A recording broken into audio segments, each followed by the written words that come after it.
Student, this question came in context with classical mechanics GATE exam held in 1989. More than one choices are correct. I read statement of question. If Lagrangian function for a particle in gravitational field is expressed in cylindrical coordinates r, phi, z as Lagrangian function is capital L equal to half m z dot square plus half m r square phi dot square minus m g z, where r is constrained to have constant value, then A option is phi is a cyclic coordinate, which is correct. I will justify it in few minutes.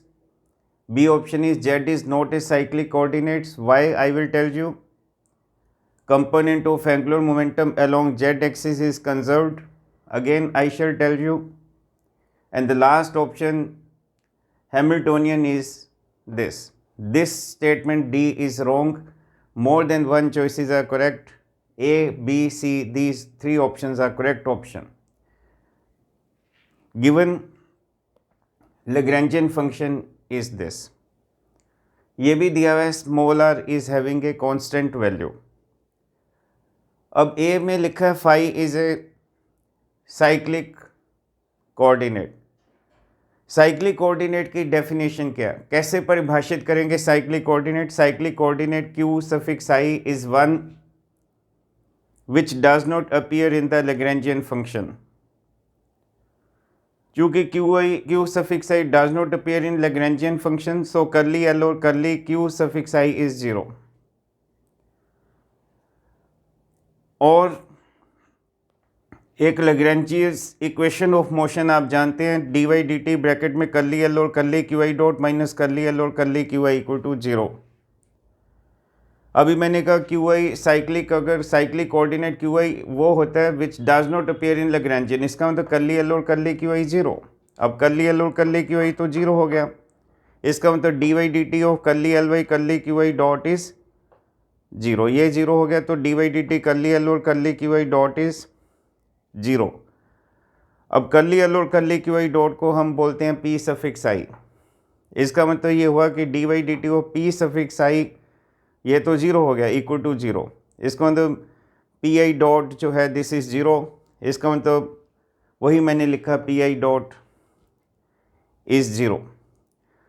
तो कहने का मतलब ये है कि curly l और curly qi 0 क्यों है? क्योंकि qi does not appear in Lagrangian, qi cyclic है, ये 0. सो dy dt ये pi minus curly l by curly qi equal to 0. और ये अगर pi डॉट है तो इसका मतलब pi dot is curly l और कर्ली qi. लेकिन कर्ली l और कर्ली qi 0 है, इसका मतलब pi डॉट इज 0, इसका मतलब pi इज कॉन्स्टेंट. तो सिंस आप Lagrangian फंक्शन में देखेंगे phi की इन्वॉल्वमेंट नहीं है, phi इसमें नहीं दिखाई दे रहा. Since capital L does not depend on phi, so we will say phi is a cyclic coordinate. The moment I say phi is a cyclic coordinate, इसका मतलब कर्ली L और कर्ली phi इज 0. क्योंकि phi cyclic coordinate है तो इसका immediate मतलब क्या होता है, कर्ली L और कर्ली phi 0. और Lagrangian इक्वेशन ऑफ मोशन क्या बन जाएगा, dy dt ब्रैकेट में कर्ली l और curly phi dot minus curly l और कर्ली phi 0. लेकिन कर्ली l और कर्ली phi तो 0 है, देयरफॉर dy dt. और हम सब जानते हैं कर्ली l और कर्ली phi डॉट को हम बोलते हैं p सफिक्स phi. जैसे कर्ली l और कर्ली qi डॉट को हम बोलते हैं p सफिक्स i, इसी प्रकार से कर्ली l और कर्ली phi डॉट को बोलते हैं p suffix phi. So therefore dy dt acting on p suffix phi is 0. अब इसका मतलब p suffix phi is constant, और p सफिक्स phi अभी मैंने कहा था P suffix phi is curly L और करली फाई डॉट, इसको दे के लिखा है P suffix I is curly L और करली क्यू आई डॉट, इसका मतलब P suffix phi is curly L और करली फाई डॉट। अब एल का एक्सप्रेशन दिया हुआ है, differentiate this expression with respect to phi dot, तो ये आ जाएगा, ये तो चीज़ें कांस्टेंट हो जाएंगी, तो half M R square phi dot square का डेरिवेटिव 2 फाई डॉट, 2 कैंसिल, तो M R square phi dot, तो P suffix phi is M R square phi dot. और अभी मैंने कहा P suffix phi is constant, तो ये तो कांस्टेंट है और एम वैसे ही कांस्टेंट, और R is having constant value, ये कांस्टेंट, ये कांस्टेंट, ये कांस्टेंट, तो अपने आप फाई डॉट इज कांस्टेंट, इसलिए मैंने लिखा फाई डॉट इज कांस्टेंट। तो ए ऑप्शन को मैंने जस्टिफाई किया। अब आ गया बी, जिसमें लिखा Z is not a cyclic coordinate. अब कैपिटल एल के एक्सप्रेशन में तो जेड मौजूद है, since Lagrangian function involves Z, therefore Z is not a cyclic coordinate.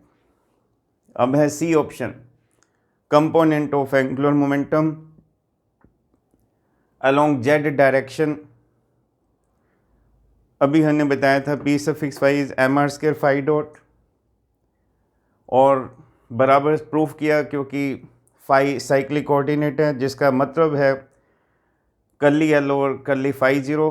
तो लेग्रेंजियन इक्वेशन ऑफ मोशन से हमने प्रूफ किया था P suffix phi is constant, यानी M R square phi dot is constant.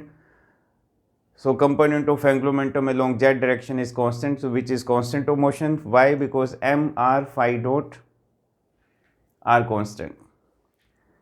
So C option भी ठीक हो गया। अब D की बारी है कि ये क्यों गलत हो गया हैमिल्टोनियन।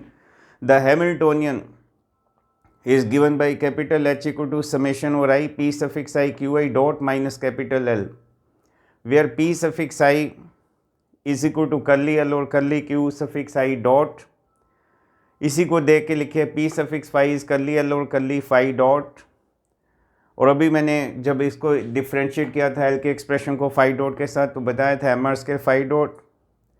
इसी प्रकार से पी सफिक्स जेड तो हम सब जानते हैं product of mass and velocity, तो एम इंटू जेड डॉट।